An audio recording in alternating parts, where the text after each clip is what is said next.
तारीख 22 नवंबर, यह महज कैलेंडर की एक तारीख नहीं, यह उस आवाज़ के जन्म का दिन है जिसने दिल्ली के एसी के कमरों में बैठे हुक्मरानों को गांव की धूल और पसीने की ताकत का एहसास कराया था। नाम मुलायम सिंह यादव, जिन्हें दुनिया नेताजी कहती है, लेकिन वो असल में भारत की उस मिट्टी के बेटे थे जिसे सदियों तक हाशिए पर रखा गया।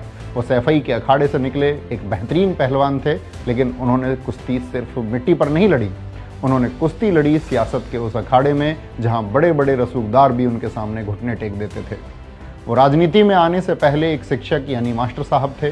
शायद इसीलिए उन्होंने समाज को यह पाठ पढ़ाया कि अगर अपना हक चाहिए तो मांगना नहीं, उसे कमाना सीखो। नेताजी का विजन सिर्फ एक राज्य तक सीमित नहीं था। जब वो देश के रक्षा मंत्री बने तो उन्होंने भारतीय सेना के लिए ऐसे फैसले लिए जो इतिहास बन गए, जिन्होंने -50 डिग्री के हार्ड कपा देने वाले तापमान में सियाचिन ग्लेशियर पर जाकर जवानों का हौसला बढ़ाया। और आज अगर सीमा पर शहीद होने वाले जवान का पार्थिव शरीर सम्मान के साथ उसके घर आता है तो यह नियम बनाने वाले कोई और नहीं, नेताजी ही थे, क्योंकि वे एक माँ और परिवार के दर्द को समझते थे। इतना ही नहीं, भारत की वायुसेना को आसमान का सिकंदर बनाने के लिए सुखोई 30 जैसे खतरनाक लड़ाकू विमान का सौदा भी नेताजी ने ही किया था।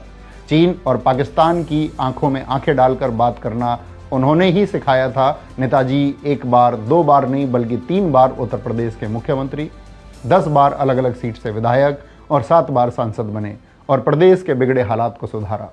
उन्होंने प्रदेश में चुंगी कर को खत्म कर व्यापारियों और दुकानदारों को बहुत बड़ी राहत दी और सामाजिक न्याय की मशाल जलाकर पिछड़े और शोषित समाज को सत्ता में हिस्सेदारी दिलाई। वो जानते थे कि यूपी की जान खेतों में बसती है, इसीलिए उन्होंने किसानों के लिए मुफ्त सिंचाई की व्यवस्था की और किसानों का करोड़ों का कर्ज माफ कर उन्हें नई जिंदगी दी। उन्होंने समाज के हर वर्ग को मुख्यधारा से जोड़ा, कन्या विद्याधन देकर बेटियों को कॉलेज में भेजा, बेरोजगारी भत्ता देकर युवाओं के संघर्ष के साथी बने, यस भारतीय सम्मान शुरू कर लेखकों, कलाकारों और खिलाड़ियों को वो मान सम्मान दिया जो पहले उन्हें नहीं मिलता था। नेताजी भले ही आज हमारे बीच शरीर रूप में नहीं है, लेकिन जब तक इस देश का किसान अपने खेत में पसीना बहा रहा है, जब तक एक गरीब का बेटा अपनी लड़ाई लड़ने के लिए खड़ा है, तब तक नेताजी जिंदा रहेंगे। सियासत के उस अमर पहलवान और धरती पुत्र श्री मुलायम सिंह यादव जी को आज 22 नवंबर उनके जन्मदिन पर मेरा उनको नमन। जय हिंद, जय भारत।